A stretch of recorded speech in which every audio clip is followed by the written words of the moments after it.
ఆపదామపహర్తారం దాతారం సర్వసంపదా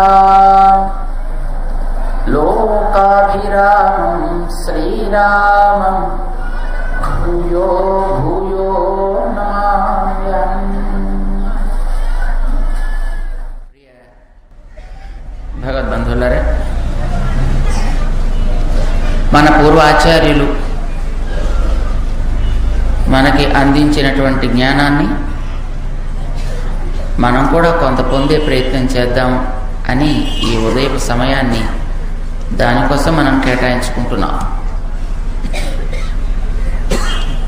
నిన్నటి దినాన మనం తెలుసుకోవలసినటువంటిది 3 విషయాలకు సంబంధించిన జ్ఞానం కావాలి అని చెప్పుకున్నాం. ఏమేమిటది? మనని గురించి మనమేమిటో తెలియడం, రెండవది మనం పొందేటటువంటి ప్రయోజనం ఎలా ఉండాలో గుర్తించడం, మూడవది దానికి సాధనం ఏమిటి అనే విషయాన్ని తెలుసుకోవడం. ఈ మూడింటిని తెలుసుకోవడమే జ్ఞానం అంటే, మిగిలినదంతా అజ్ఞానంలోనే మన వాళ్ళు లెక్క పెడతారు అని చెప్పుకున్నాం. ఈ జ్ఞానాన్ని మనకి మరి కాస్త విస్తరింపచేసి ఇందులో మరొక 2 కూడా చేర్చి దీనినే మన పెద్దలు అర్ధ పంచక జ్ఞానం అని చెప్పారు.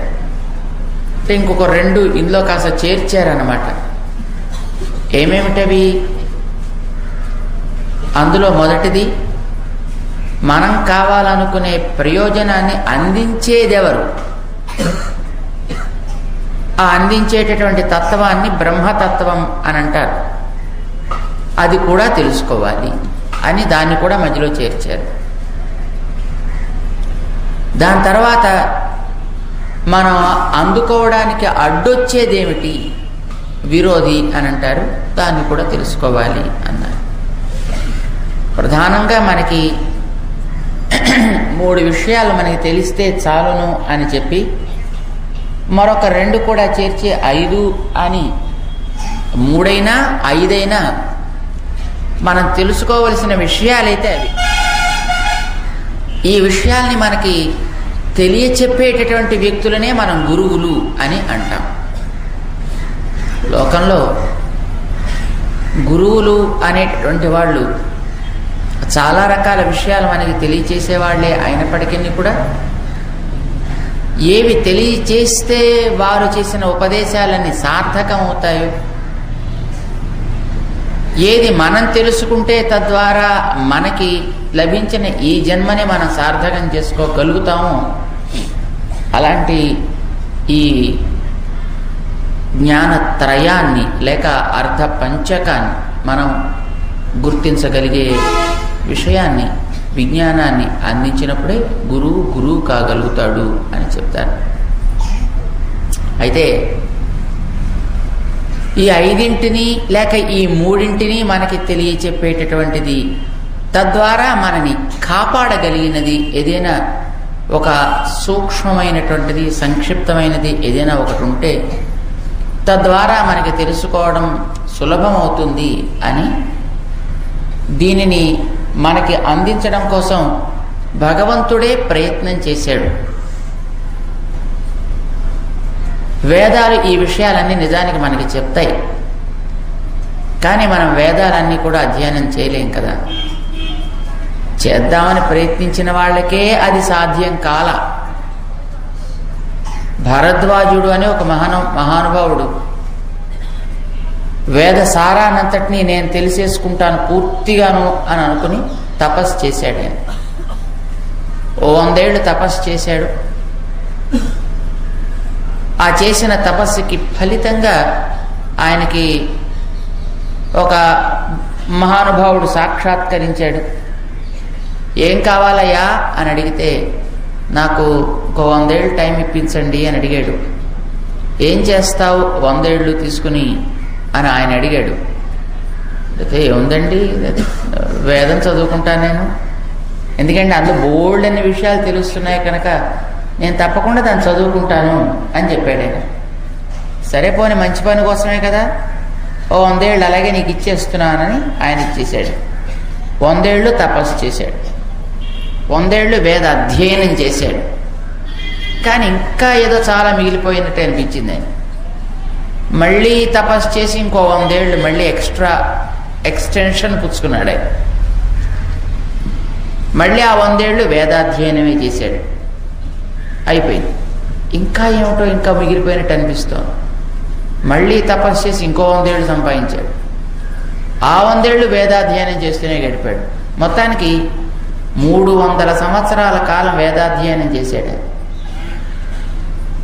కానీ ఇంకా చాలా ఉంది అనిపించింది ఆయన. దాన్ని మళ్ళీ సాధించాలి అని కోరిక కలిగింది. దానికోసం మళ్ళీ పాపం తపస్సు చేద్దామన్నది, కానీ ఇస్తున్నప్పుడల్లా అడుగుతుంటే బాగుండదు కదా అని కొంచెం దిగులు పడి కూర్చున్నాడు ఆయన. ఇప్పుడు భగవంతుడు తనే వచ్చాడు ఆయన దగ్గరికి. ఏమయ్య ఇంకెందుకు అలా దిగులుగా ఉన్నావు అని అడిగాడు. ఇంకొంచెం అడుగుదామని ఉంది, మళ్ళీ మాటికి అడిగితే బాగుండదేమో అని అనిపిస్తోంది, ఏం చేయమంటా, ఇంకా నాకు వేదాధ్యయనం చేద్దామని ఉంది అని అన్నాడు ఆయన. సరే మంచిదేలే, కానీ ఇంతవరకు నీకు వచ్చిన వేదం ఎంతో తెలుసునా?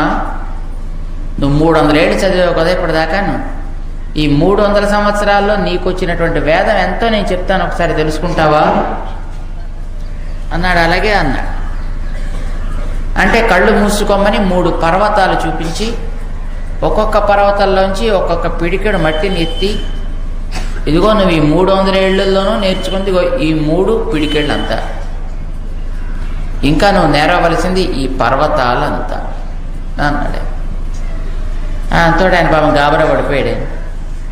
అయ్యో ఏం చెయ్యాలి అంటే, నీకు ఉరికే ఎంత చదువుకున్నా మాత్రం ప్రయోజనం ఏమిటా? చదువుకున్న దాని సారం ఏమిటో తెలిసి దాన్ని ఆచరణలోకి తెచ్చుకోవాలి. ఇప్పటిదాకా మీరు ప్రహ్లాదుడి కథ వింటున్నారు కదా. ఆ ప్రహ్లాదుని వాళ్ళ నాన్నగారు అడిగాడు, ఏమో ఎన్ని లెసన్స్ అయ్యాయి నీకు అని. ఇప్పటిదాకా కోర్సు ఉంటుంది కదండి చదువుకునే పిల్లలకి, అందులో మొత్తం 50 పాఠాలు ఉంటే అందులో ఈ కోర్సు 45 పాఠములే. మరి 50 పాఠాలు ప్రింట్ చేయడం ఎందుకో నాకు అర్థం కాదు. మరి ఈ కోర్సు 45 అయినా 45 ప్రింట్ చేసి చూడుకుంటే సరిపోయేది కదా. ఆ పేజీల దండకి ఎందుకు, దానికి ఆ వేస్ట్ ఖర్చు ఎందుకు, ఏమిటో అది వాళ్ళ పాలసీ. సరే ప్రహ్లాదుని వాళ్ళ నాన్నగారి పిలిచి అట్లాగే అడిగాడు, ఏమయ్యా ఇప్పటిదాకా నీకు పోర్షన్ ఎంత అయింది, ఎన్ని లెసన్స్ నీకు వచ్చాయి అంటే, నాన్న అలాగే ఎన్ని లెసన్స్ అయ్యాయి చెప్పడం కష్టం, కానీ అవ్వాల్సిన లెసన్స్ అన్నిటికీ కావాల్సిన సారం ఏమిటో తెలిసిపోయింది అన్నాడు.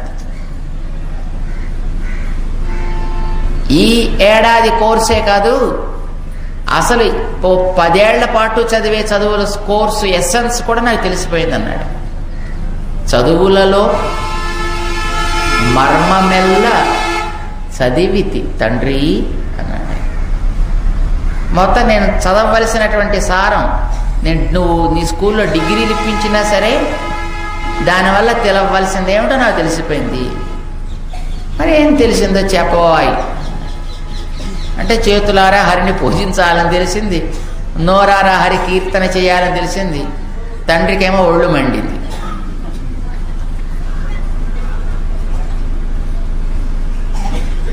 వేదాల్లో ఉండే సారం ఏమిటో నీకు చెబుతానయా భారద్వాజ, అదొకటి నువ్వు తెలుసుకుంటే మొత్తం అంతా తెలుసుకున్నట్టేను.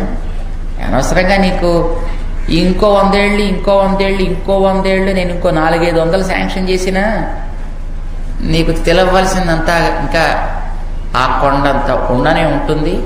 అంచేత సారం తెలుసుకో, హాయిగా ప్రాక్టీస్ చెయ్యి అంటే, తప్పకుండానండి చెప్పండి అది ఏమిటో అన్నాడు. అంటే భగవద్భక్తులని ఆరాధించడం నేర్చుకో, ముముక్షువిక ఆ రకంగా అని చెప్పాడు. సరే ఆయన ఆ ఉపదేశాన్ని విని చాలా సిన్సియర్గా పాటించాడు అనేది మనకి శ్రీరామాయణం చెప్తుంది. శ్రీరామాయణంలో రాముని వెతుకుతూ భరతుడు వెడతాడు కదా, ఆ వెళ్ళేటప్పుడు చిత్రకూటానికి ముందర భారద్వాజుడి యొక్క ఆశ్రమానికి కూడా వెడతాడు భరతుడు. మొత్తం తనతో పాటు వచ్చిన అయోధ్యాపుర జనులు అందరితోటి, వాళ్ళ జంతువులతోటి ఆశ్రమంలో అక్కడ ఉంటారు. ఆ సాయంకాలం చేరతారు ఆశ్రమానికి, రాత్రి అక్కడ ఉంటారు, మర్నాడు ఉదయం అక్కడి బయలుదేరి వెళ్ళిపోతారు. కానీ అక్కడ వాళ్ళు ఉన్నప్పుడు వాళ్ళకి చేసినటువంటి అతిథి సత్కారాలు అసలు మనం ఈవేళకి ఇంత మోడర్న్ అని అనుకునే కాలంలో కూడా ఊహించడానికి చేత కానంత గొప్ప గొప్ప వసతులన్నీ మొత్తం అక్కడ ఉన్నాయి. ఈవేళ మీకు మనం చాలా ఆధునిక కాలంలో ఉన్నామని కదా మీ ఉద్దేశం. కొత్త కొత్త మంచి మంచి డ్రెస్సులు, ఇదివరకంటే పెద్ద తానుకొని దాన్ని కట్ చేసి చొక్కాలు గట్రా కుట్టుకునేవారు. ఇప్పుడు అంతా రెడీమేడ్ గార్మెంట్సే కదండి. షాప్కి వెళ్ళడం, టక్కుమని ఒకటి తీసుకోవడం, వేసుకోవడం, అక్కడి నుంచి వెళ్ళిపోతూ ఉంటాం. అలాంటి పద్ధతులు ఇప్పుడు మన దగ్గర కూడా వచ్చాయి కదా. ఈ రెడీమేడ్ గార్మెంట్స్ అన్నీ ఎలా ఉండాలి అక్కడ వాళ్ళు చూపించారు రామాయణంలో. ఇప్పుడు మీరు చెప్పులు వేసుకుంటున్నారు కదా, వైరు చెప్పులు, ప్లాస్టిక్ చెప్పులు, చెక్క చెప్పులు, తోలు చెప్పులు, గుడ్డ చెప్పులు, గడ్డి చెప్పులు, ఒకటి రెండు కాదు, నానా రకాల చెప్పులు ఉన్నాయి కదా. ఇన్ని రకాల చెప్పులు ఆయన చూపించేయండి దాంట్లో. పాదుకలు లాంటివి కూడా. అలాగే చూడండి, ఇప్పుడు మీరు అదేదో తాగుతారు కదా పొద్దున్నే, అంటే మంచివే తాగుతారు, దానికి ఏదో కాఫీ అని ఒకదానికి పేరు, ఇంకా టీ అని ఇంకో దానికి పేరు, ఇంకా బోర్న్విటా అని పేరు, హార్లిక్స్ అని పేరు, బ్రూ అని పేరు, ఇంకా బూస్ట్ అని ఇంకో దానికి పేరు, ఇంకా అదేదో చెప్తున్నాను. ఇంకా అవన్నీ మా పేర్లన్నీ మాకు తెలియవు. ఇంతకంటే ఇంకా ఎక్కువ పేర్లు చెప్పాడండి ఆయన రామాయణంలో. No, can you believe? ఎన్నెన్ని రకరకాల కల్కాన, చూర్ణ కషాయకాన, రకరకాల పొడిములతో చేసినటువంటి ఆ పాలల్లో కలిపేసుకుని తాగడానికి పనికొచ్చేటటువంటివన్నీ కూడా వాల్మీకి ఆవేళ వర్ణించాడు. భరద్వాజుడు అవన్నీ తయారు చేసి ఇచ్చేట. అవన్నీ అప్పటికి ఉండేవి. అలాగే ఇప్పుడు నిజంగా తాగే ఉంటాయి చూడండి అక్కడ సీసాల్లో, అందులో ఇన్ని రకాలు చెప్పాడు అంటే ఆశ్చర్యపోతారు మీరు చెప్తే. ఆ పేర్లని దాంట్లో చదువుకోండి. అయితే షాపుల్లోకి వెడితే తెలుస్తాయి. మనకు కొన్ని పేర్లే తెలుసును. ఏదో బ్రాందీ అంటారు ఒకటి, ఏదో విస్కీ అంటారు ఒకటి, స్కాచ్ అంటారు ఒకటి, రమ్ అంటారు, జిన్ అంటారు, వైన్ అంటారు. మీకంటే మాకే ఎక్కువ పేర్లు చేసినట్టుంది.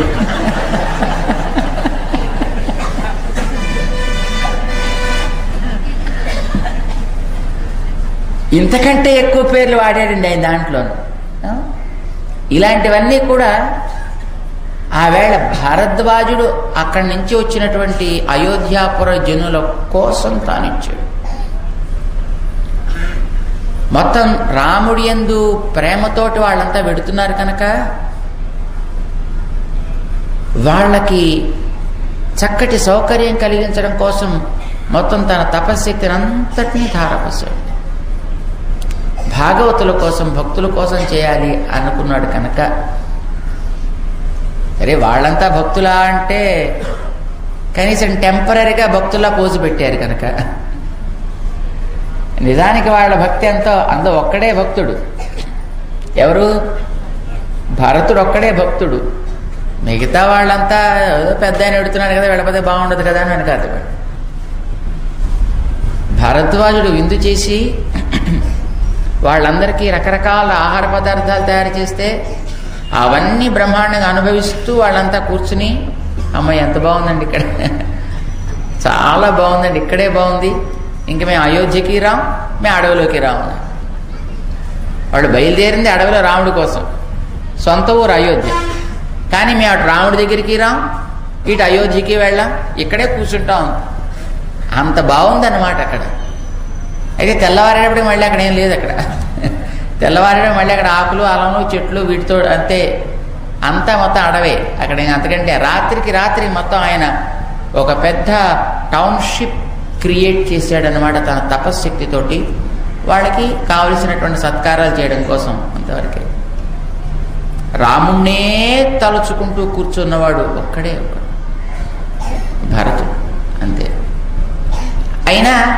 అతడి వెంట వచ్చారు కనుక వీళ్ళంతా, సరే అతడికి వీళ్ళందరినీ కూడా సవ్యంగా కాస్త చూస్తే సంతోషం కలుగుతుంది కనుక సరే వీళ్ళందరికీ కూడా కావాల్సింది చెయ్యాలి అని అనుకుంటూ భారద్వాజ మహర్షి వీళ్ళందరికీ చేశాడు.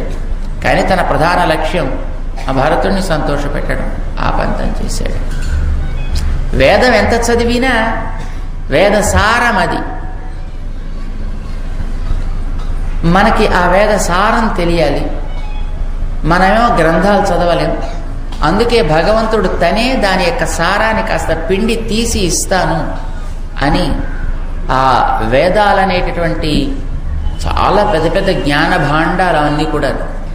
వేదములంటే పెద్ద పెద్ద జ్ఞానానికి అంతటికి కూడా అసలు ఈ ప్రపంచపు సృష్టికి కూడా మూలాలన్నమాట వేదాలంటే, అంత గొప్పవి. మన వాళ్ళు చూడండి, పెరుగుని ఒక గిన్నెలో పోసి చిలికి అందులోంచి ఆ పెరుగు యొక్క సారమైనటువంటి ఆ వెన్నని తీస్తారు చూసారా? అట్లానే ఈ వేదాలన్నిటినీ కూడా తన యొక్క బుద్ధి అనేటటువంటి ఆ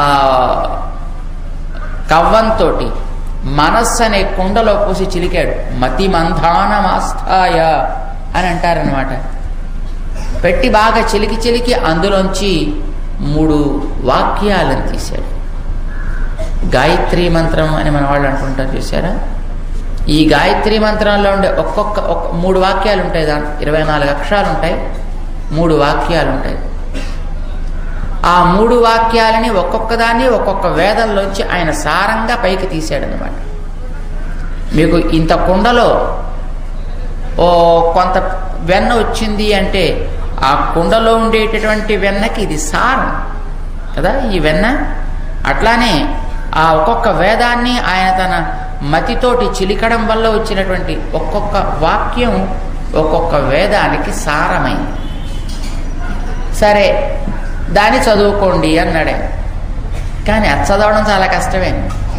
ఎందుకంటే దానికి ఒక స్వరం ఉంటుంది. స్వరం తప్పితే వేదం వికటిస్తుంది.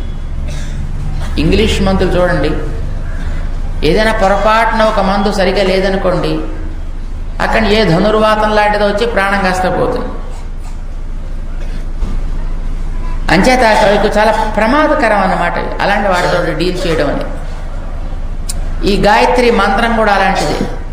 దురదృష్టం కొద్దీ ఈవేళ ఇష్టం వచ్చిన స్వరాలన్నీ పెట్టి దానికి పాటల కింద పాడుతున్నారు. అదో మహా ఫ్యాషన్ లాగా మనమంతా కొన్ని ఇండ్లలో వేసుకుంటున్నాం. ఈ మధ్యన ఎక్కడో మేము విన్నాం, ఓం భూర్భువస్సువ తత్సవితుర్వరేణ్యం. మాకు ఆ పాట కూడా రాదే. భర్గో దేవస్య ధీమహి ధియో యో న ప్రచోదయాత్. అది ఎంత అసహ్యం అది. దానికంటూ ఒక స్వరం ఉంది.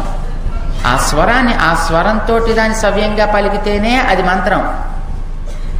దాని స్వరాన్ని పాడు చేస్తే చాలా ప్రమాదం. ఇప్పుడు మీ పేరు వెంకట్రావు అనుకోండి, ఏమండి కట్రావ్వే అన్నాడు. కట్రావ్వే అంటే ఎలా ఉంటుంది? ఆయనకి ఒళ్ళు మండిపోదండి, లాగి లెంపకాయ కొడదాం అనిపిస్తుంది అనమాట.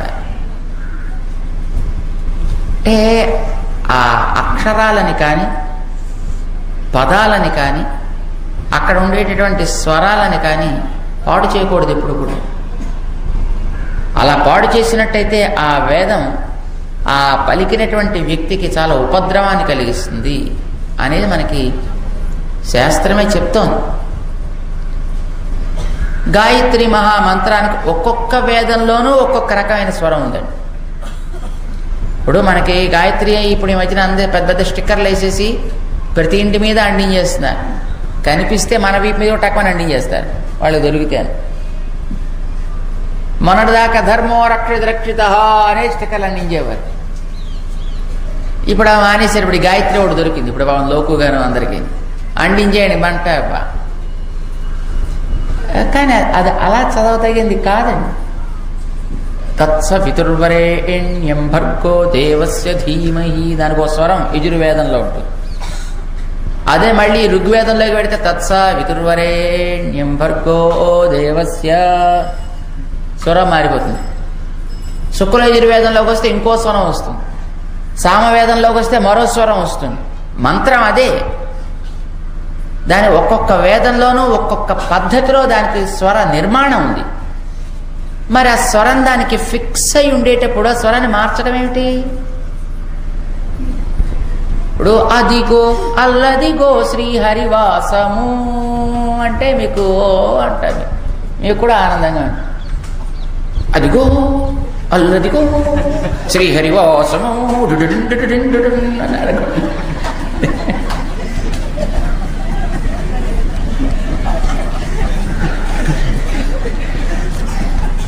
అది వినేవాడికి ఒళ్ళు మండుతుంది. అక్కడ స్వరాలు అలా మార్చకూడదండి. లేదు, నువ్వు దాన్ని ఏదో ఒక మోడర్నైజ్ చేద్దామనో, లేకపోతే అదిగో అదిగో అనుకోండి ఏడుస్తున్నట్టుగాను. ఇప్పుడు దానికి ఒక స్వరం ఫిక్స్ అయి ఉంది. ఆ స్వరం ప్రకారమే చదవాలి తప్ప నీ ఇష్టం వచ్చిన స్వరాలు దాంట్లో మార్చడానికి వీల్లేదు.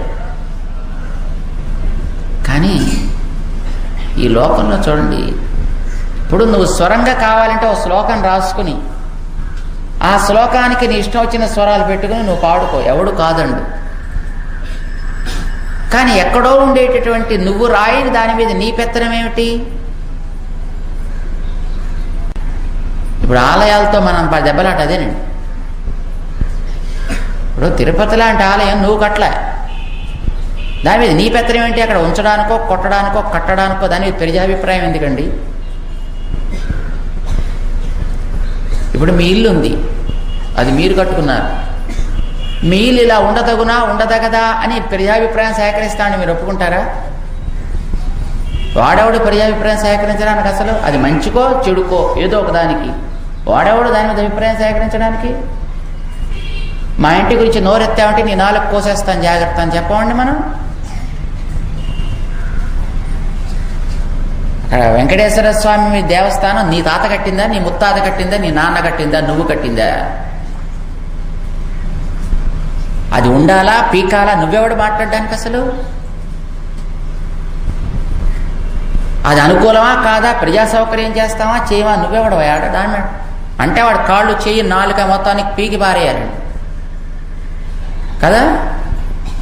నువ్వు కట్టుకున్నావు ఎక్కడైనా ఊళ్ళో నీ సొంతంగా ఒక గుడి, దాంట్లో నువ్వు కావాలంటే దాన్ని పీక్కో, దాంట్లో కావాలంటే కొత్త కట్టుకో, ఎవడో వద్దండు. విగ్రహం తీసుకెళ్ళి కింద పెట్టి పైన గుడి కట్టు, కాకపోతే పైన గుడి పెట్టి కింద విగ్రహం పెట్టు, నీ ఇష్టం వచ్చినట్టు నువ్వు కట్టుకో, ఎవడో వద్దండు. ఇప్పుడు కట్టట్లేదండి గుళ్ళు. ఎవడిష్టం వచ్చినట్టుగా వాడు దేవతలకి వంకాటింక రూపాయలు పెట్టి వాళ్ళు కట్టుకోవట్లే. ఎవడు కాదండి అలాంటి వాటిని. కానీ ప్రాచీనంగా వస్తుండేటటువంటిది నీదా? ఏమిటి నీకు సంబంధం దాంట్లో? ఏమిటి నీకు అధికారం దాని మీద? వేద మంత్రాలేనా? అంతే. మళ్ళీ మనం ఇంకో దాంట్లో దీంట్లోకి పెడుతున్నాం. వేద మంత్రాలు నువ్వు తయారు చేసావా? నీ సొంతమా? దానికి స్వరాలు మార్చడానికి నువ్వెవడు అసలు? ఎవడైనా అలా వేద మంత్రాన్ని స్వరం మారిస్తే అసలు ఆ మార్చిన వాడిని పట్టు 4 తనాలి. ఇంకోటి మళ్ళీ ఇంకో దాని అట్లాంటి ప్రయోగం చేయకుండా మొత్తం వాడు పని పట్టాలి. ఈ వేద పండితులు ఊరుకుంటున్నారు అలాంటి క్యాసెట్లు వస్తే, వాళ్ళ తప్పు అసలు.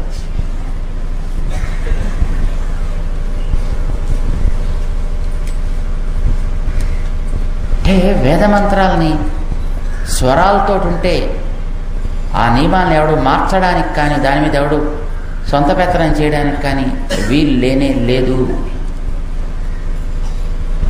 ఇప్పుడు మనం ఇలా పుట్టామండి, మనకి ఇంత పొడుగు ముక్కు ఉంది, మనకి ఇంత కళ్ళు ఉన్నాయి, ఏదో ఇంత నుదురు, ఏదో ఒక రకంగా మన వెంట్రుకలు ఉన్నాయి. నీ ముక్కు అలా ఎందుకురా ఉంది, ఇలా ఉంటే బాగుంటుంది. నువ్వెవడో అలా అనడానికి? నీకు ఉన్నట్టుగా ముక్కు నీకుంది, నాకు ఉన్నట్టుగా ముక్కు నాకుంది. నీ ముక్కుతో నువ్వు హ్యాపీగా ఉంటు, నా ముక్కుతో నేను హ్యాపీగా ఉంటాను. That's all. నాకుండేటటువంటి నిర్మాణాన్ని చూసి, నా శరీరాన్ని చూసి ఆక్షేపించడానికో అధిక్షేపించడానికో నువ్వెవడివి? నీకుండాల్సినట్టు నీకుంది, నాకుండాల్సినట్టు నాకుంది. That's all. నువ్వు అలా పుట్టావు, నేను ఇలా పుట్టా.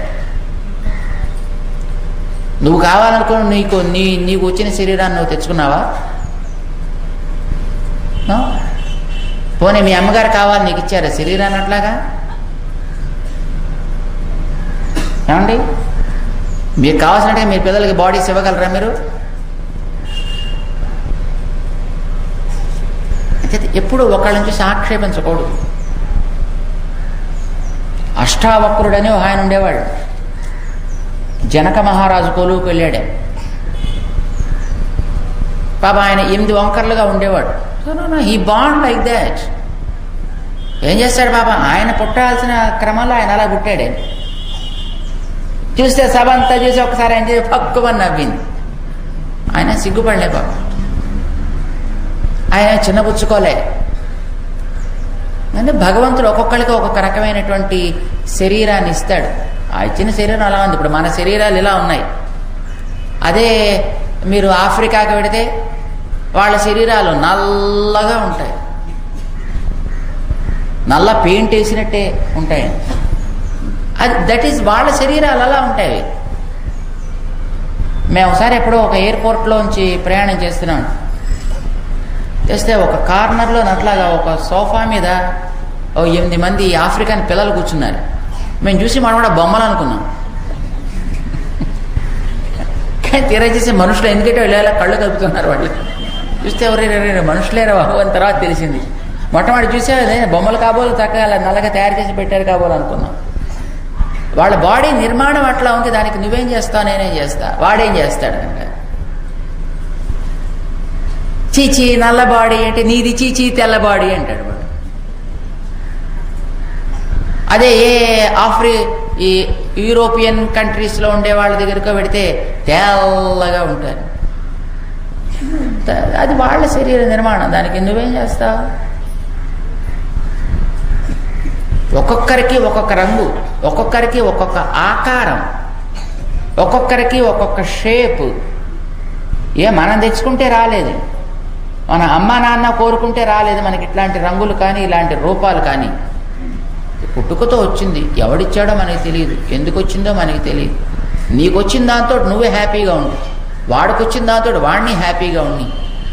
పక్కవాడిని కూడా నువ్వు గౌరవించడం నేర్చుకో తప్ప వాడిని వేలెత్తి చూపించడం, ఆక్షేపించడం చేయకూడదు. ఇప్పుడు అష్టావక్రుడికి ఈ విషయం తెలుసునండి, అందుకే ఏం మాట్లాడలేదు తను.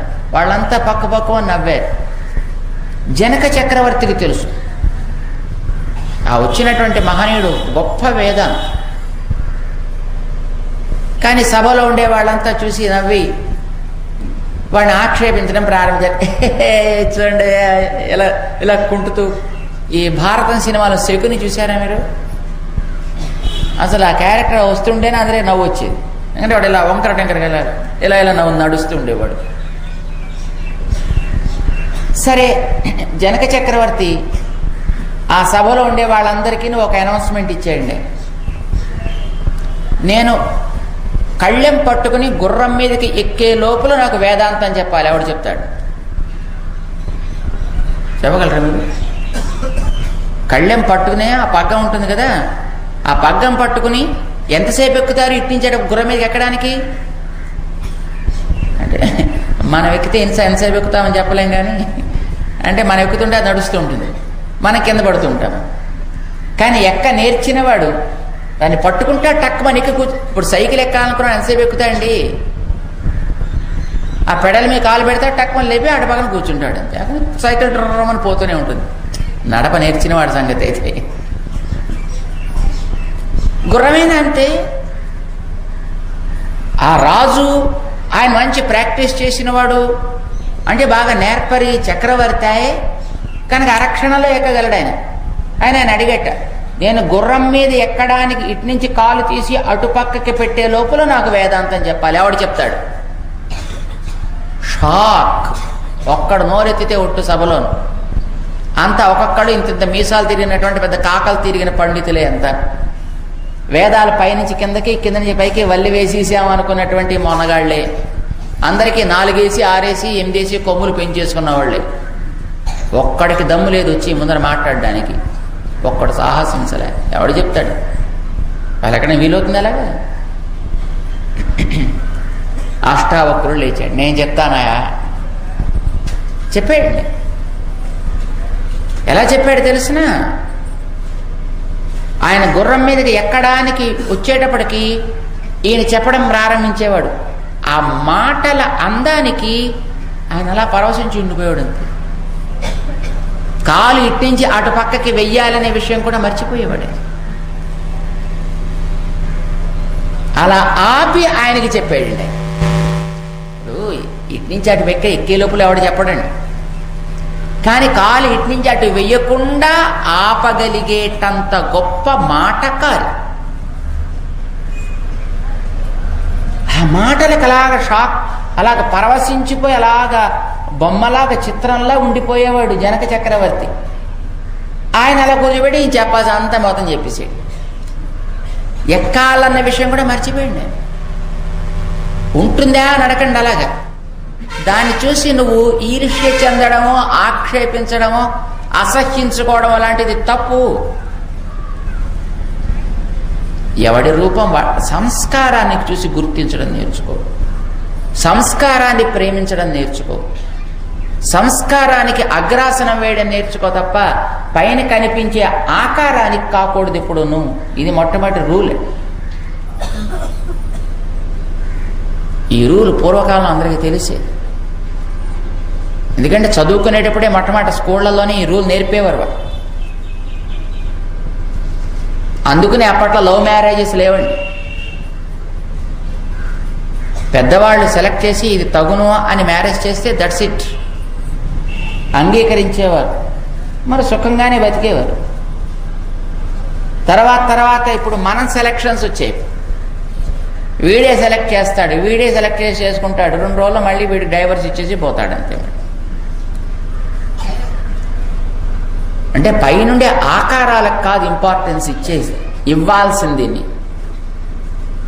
అది ఏ వస్తువు ఏ రకంగా పుట్టిందో అది ఆ రకంగానే అందం, అది ఆ రకంగానే గొప్ప.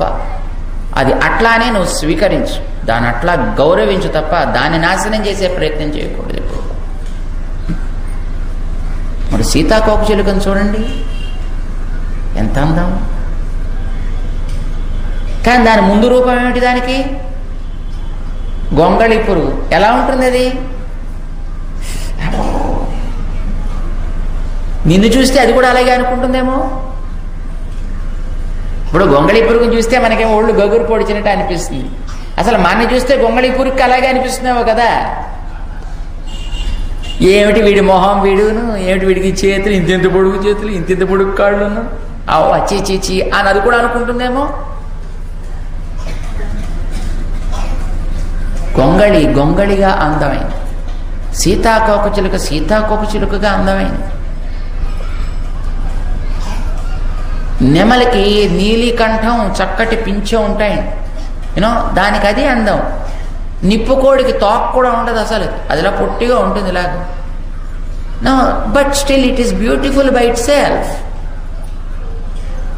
ఏ వస్తువు ఎలా ఈ లోకంలో అది ప్రకటించబడిందో అది అలానే అందమైనది. ఇప్పుడు ఈ మొక్క ఉందనుకోండి, దీనికి ఇదే అందం. ఇది ఎందుకు తెచ్చిపెట్టారు? లేకపోతే పక్కన ఇక్కడ అందం కోసమేనండి పెట్టింది ఇక్కడ ఈ మండపంలో. లేకపోతే అంత అందమైన స్తంభం రంగులు వేసేవాడి పక్కన ఇది ఎందుకండి?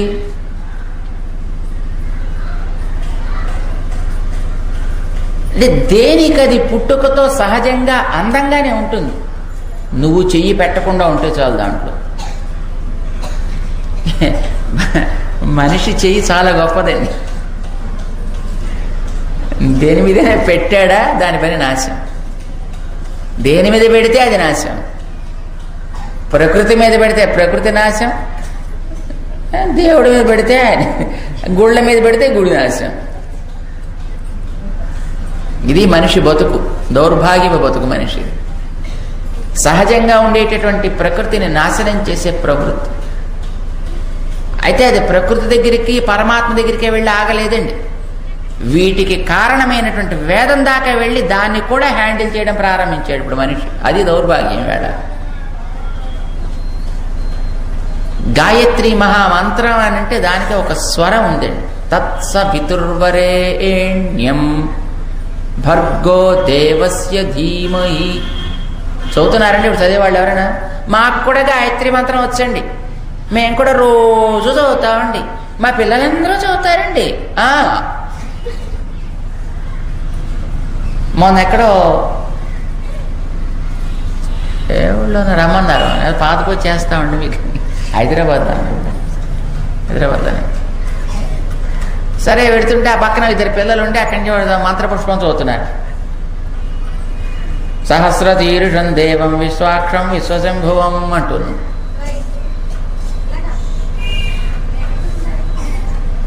ఆ చదివేటటువంటి దాంట్లో స్వరాలు ఉండవు, అన్ని అపస్వరాలు, అన్ని తప్పులు తడకలు. కానీ అదేదో మాకు కూడా వచ్చేసిరండి, మేము కూడా చదివిస్తామండి. ఆ పిల్లలంతా చదువుతారు. రోజు మా వాళ్ళండి చక్కగా అరగంట సేపు కూర్చుని ధ్యానం చేస్తారండి, మంత్రాలు చదువుతాను. ఎందుకు అరగంట సేపు? నీ టైం దండగా, మిగతా వాళ్ళ టైం దండగా, నీ బుద్ధి దండగా, దాంతో లోకానికి పాపం. నువ్వు హాయిగా సహస్రనామం చదువుకో, స్వరాలు లేని దాన్ని నీ ఇష్టం వచ్చినట్టు చదువు.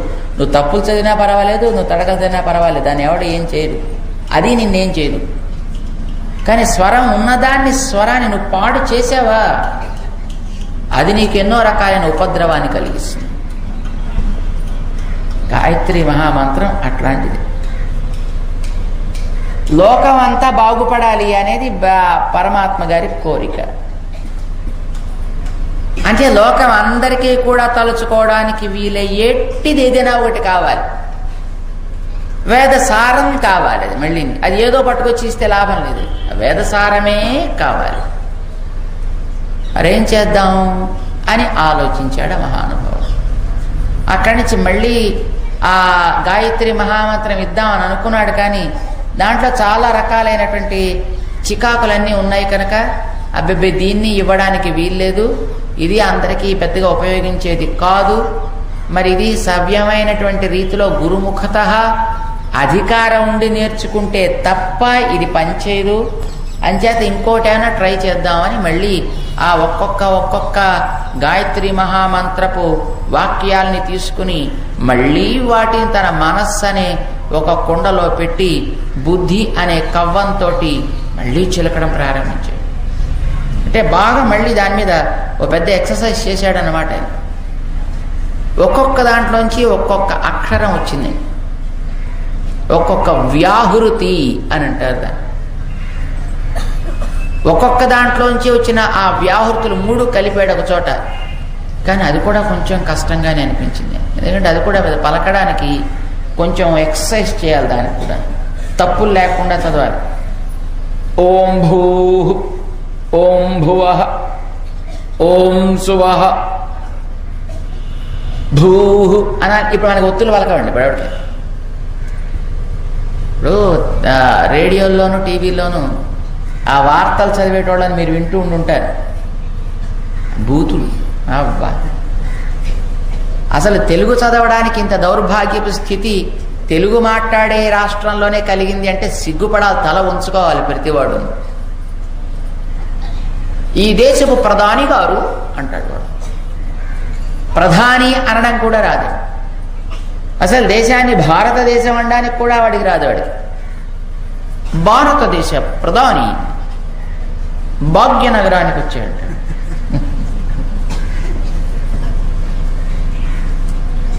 ధర్మాన్ని ఆచరించండి. ధర్మాన్ని అదే ధర్మమా ధర్మమా ఏమిటి పదం? ధర్మమా ధర్మమా?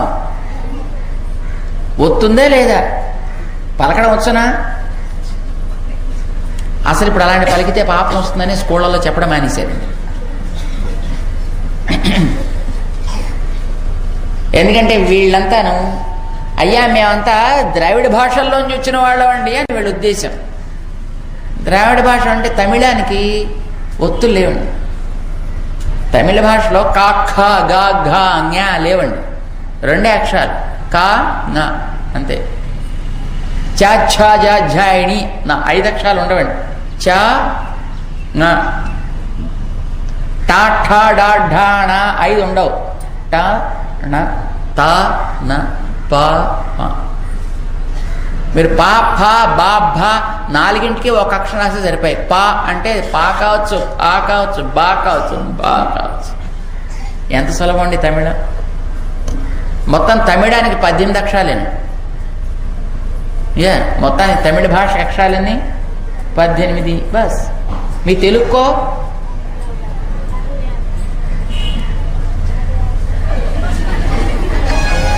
మనంతా తెలుగు వాళ్ళం. అందులో మళ్ళీ కుస్తీ బట్టీలు. ఏమంటే మీరు కోస్తా ప్రాంతం వాళ్ళ, మీరు తెలంగాణ ప్రాంతాల? తెలుగుకి అక్షరాలేనా?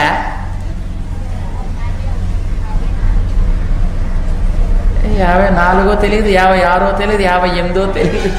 మనం కింద మీద వెతుకుతున్నాము. 56 అక్షరాలు ఎన్ని తెలుగుకి?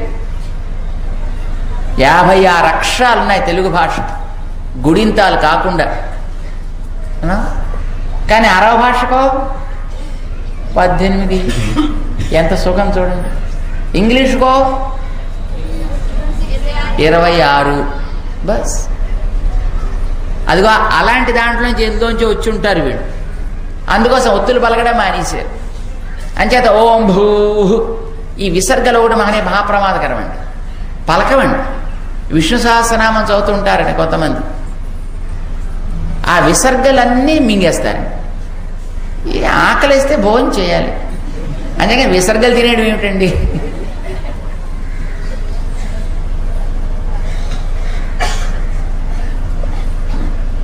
పాపం బ్రహ్మగారికే అప్పుడే డౌట్ వచ్చిందండి. ఏమో వాళ్ళకి ఒత్తులు విసర్గలు ఇస్తే ఎలాగో 21st సెంచరీ రాబోతోంది. సో అప్పుడు ఉండే వాళ్ళకి అందరికీ అసలు ఇవి చదవకూడదని తీసేస్తారు సిలబస్లోంచి. అంచేత పాపం వీళ్ళ కోసం ఇంకా కొంచెం ఏదో సులభంగా ఉండేది ఏదైనా మనం ట్రై చేస్తే బాగుంటుంది అని అనిపించి ఆ మహానుభావుడు మళ్ళీ వాటి మీద సాధన చేయడం ప్రారంభించాడు. 3 వేదాలకి సారంగా వచ్చిన 3 పదాలు ఏమేమిటవి? ఓం భూః ఒకటి, ఓం భువః ఒకటి, ఓం సువః అని 3 వచ్చాయి. కానీ అబ్బా ఎందుకే ఇంతకే ఇవ్వడం కూడా పాపం వీళ్ళని చాలా ఇబ్బంది పెట్టడమే అవుతుంది. అంచేది ఇంతకంటే ఇంకా వీళ్ళకి ఎలా ఉండాలంటే ఏం ఒళ్ళు కదలకూడదు, ఒక్క నోరు కదపకూడదు, కానీ మొత్తం అన్నీ కూడా చెప్పేసినంత మంచి ఫలితం వచ్చేయాలి. మన ఉద్దేశం అదే కదండి. ఇప్పుడంతా మన లాటరీ సిస్టమ్. ₹1 టికెట్ కొనాలి, 10 లక్షలు దాంట్లో ప్రైజ్ వచ్చేయాలి. అనేది ఏమీ అనకూడదు, కానీ అన్ని వేదాలు చెప్పేసినంత పుణ్యం రావాలి. సర్వవేద పారాయణ పుణ్యం లభతే అయిపోవాలి మనకి. ఎలా వస్తుంది అది? సరే ఆలోచించాడు పాప ఆయనే. ఇప్పుడు ఆ మహానుభావుడు తలుచుకుంటే కాందేమిటి చెప్పండి. మళ్ళీ సాధన చేస్తే 3 వ్యాహృతుల్లోంచి 3 అక్షరాలు వచ్చాయి. ఆ ఉ బస్. మళ్ళీ అలా విడివిడిగా ఇస్తే కష్టం కదా. లేదా 3టిని క్లబ్ చేద్దాం అనుకున్నాడు. 3టిని కలిపాడు. ఏమైంది కలిపితే? ఆ ప్లస్ ఉ కలిపితే ఓ అవుతుంది. ఆ ప్లస్ ఊ కలిపితే ఓ అవుతుంది. ఆ పక్కన చేరిస్తే ఓం. బస్. 3 వేదాలకి ఇంతే సార్. మీరేం శ్రమ పడకండి, హాయిగా కూర్చోండి. ఇలాగా కూర్చున్నాడు కూర్చున్నట్టు అనొచ్చండి. మీరేమి ఓం భూ ఓం భూ ఇక్కడెక్కడి నుంచో అనాలండి. ఎందుకంత శ్రమ? హాయిగా మీరే ఒళ్ళు కదపక్కలేదు, కళ్ళు కదపక్కలేదు, నోరు మెదపక్కలేదు. ఓం ఓం ఓం ఓం ఓం ఓం అనుకోండి సార్. ఎవరైనా అనొచ్చు. చూడండి, సారభూతంగా లభించినటువంటిది ఓంకారం. అంటే మనకి ఓంకారం చాలా సులభంగా అందింది కదా అని ఇదేదో ఎవడో తయారు చేసింది, లేక ప్రయోజనమో లేక ప్రభావమో లేనిది అని అనుకోకండి. సర్వ వేదాలకి సారభూతమైనటువంటిది ఓంకారం. అంటే ఆ ఓంకారం ఏం చెప్తుందో చెప్పేదే మన ఈ ధనుర్మాసం. అంటే నేను చెప్పాను కదా, ధనువు అనేటటువంటి దాన్ని మన వాళ్ళు సంకేతంగా వాడుతూ ఉంటారు. దేనికి సంకేతంగా వాడతారు? ఓంకారానికి. అంటే ధనుర్మాసం అని అంటే అర్థం ఏమిటి? ఓంకారాన్ని చక్కగా తెలుసుకో తగినటువంటి మాసం ఇది. ఓంకారపు అర్థాన్ని మనకి ఉపాసన చేసేటటువంటి మంచి కాలం ఇది. ఈ ధనుర్మాసపు విధానాన్నంతటినీ మన ఆండాళ్ అందించింది తిరుప్పావై కదా. అంచేత ఈ తిరుప్పావై అనేది ఓంకారార్థాన్ని వివరించడం కోసం, లేదా ఆ ఓంకారం తెలుసుకుంటే ఏదో మనం ఆచరించాలి కదా. ఏమిటి ఆచరించాలో నేను చేసి చూపిస్తా, నేను పాడి మీకు అందరికీ ఇస్తా, చక్కగా మీరు సులభంగా తెలుసుకోండి. అన్ని వేదాలు చెప్పిన, అన్ని వేదాలు పఠించిన ప్రయోజనాన్ని మీరు అందరూ కూడా పొందండి అని దాన్ని మనకు ఆండాళ్ళు ఇచ్చింది. అందుకు దీన్ని మనం ధనుర్మాసము అని అంటాం అన్నమాట. అర్థాత్ సర్వవేదాలకి కూడా సారమేది ఓంకారం. వేదాలు చదవడానికి రెస్ట్రిక్షన్స్ ఉన్నాయి, కానీ ఓంకారాన్ని పలకడానికి రెస్ట్రిక్షన్స్ లేవండి. ఇది రహస్యం. ఇప్పుడు చెట్టు ఎక్కాలంటే నేర్పరితనం కావాలండి, కానీ ఆ చెట్టుని పుట్టించిన నేల మీద తిరగడానికి ఎవరికి అధికారం ఉంది? ఇప్పుడు కొంతమంది తాటి చెట్లు ఎక్కుతుంటారు, చూసారా మీరు? ఆ తాటి చెట్లు ఎక్కడానికి సరైన నేర్పరితనం ఉండి ఎక్కితే జాగ్రత్త కింద దిగుతాడు, లేకపోతే ఒళ్ళంతా మొత్తం గీరుకుపోతున్నాయి. ఎందుకంటే దాంట్లో ఆ కిందకుంటే ఇలాగ సూదిగా అన్నీ ఉండేవి. మన సక్రమంగా దాన్ని ఎక్కడం దిగడం రాలేదనుకోండి, మొత్తం ఒళ్ళంతా గీరుకుపోతుంది. తాటి చెట్టనే కాదు, ఏ చెట్టైనా అంతే. దాని మీద ఎక్కడం సక్రమంగా వస్తే టకటకటగా పైకి ఎక్కేచ్చు, ఎక్కడం చేత కాకపోతే దాన్ని మనం కింద పడతాం, కాళ్ళు చేతులు పళ్ళు ఒళ్ళు విరక్కొట్టుకుంటాం అన్నమాట. చెట్టు వచ్చింది నేలలోంచి, నేల మీదకి తిరగడానికి ఎవరికి పెద్ద నేర్పరితనం అక్కర్లేదు చూడండి. కానీ నేలలోంచి వచ్చిన దానిని మనం ఎక్కాలంటే మాత్రం దానికి నేర్పరితనం కావాలి. అట్లానే వేదాలన్నీ కూడా వచ్చింది ఓంకారంలోంచి. వేదాలకి సారమైనది ఓంకారం. ఆ ఓంకారాన్ని పలకడానికి ఎవరికి పెద్ద అధికారం అక్కర్లే, ఎవరైనా పలకచ్చు. కానీ అందులోంచి వచ్చిన ఆ వ్యాహృతులని పలకాలంటే, గాయత్రిని పలకాలంటే, ఆ వేదాలని పలకాలంటే మాత్రం దానికి సరి అయినటువంటి శిక్షణ కావాలి, దానికి తగినటువంటి యోగ్యత కావాలి, అర్హత కావాలి. ఇవి లేకుండా దాన్ని పఠించడానికి వీల్లేనే లేదు. దానివల్ల పాపం వస్తుంది, దోషం వస్తుంది కూడా, రెండో వస్తుంది. అయితే ఆ ఓంకారం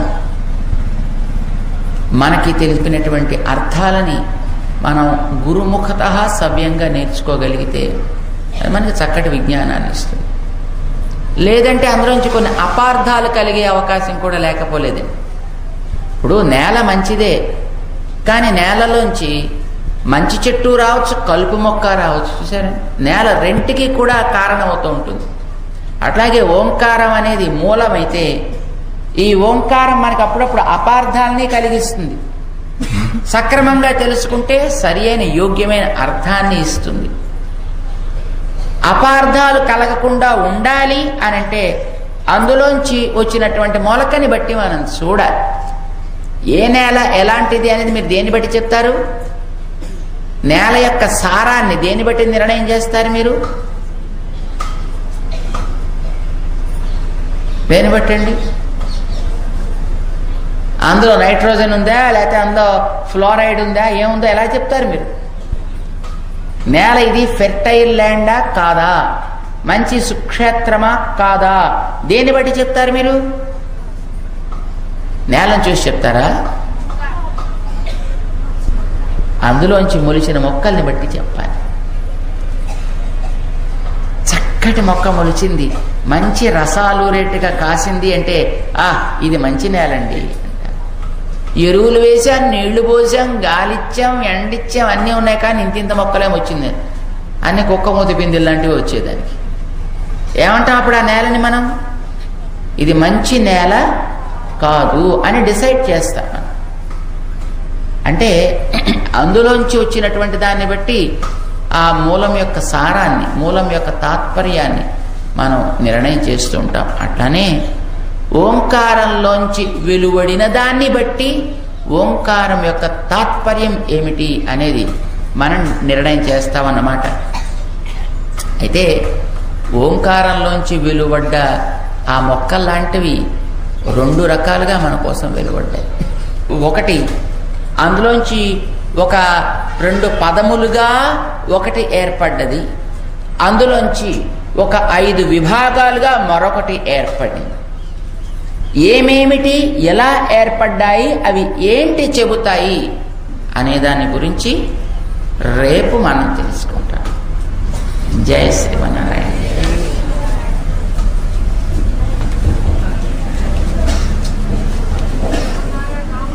జై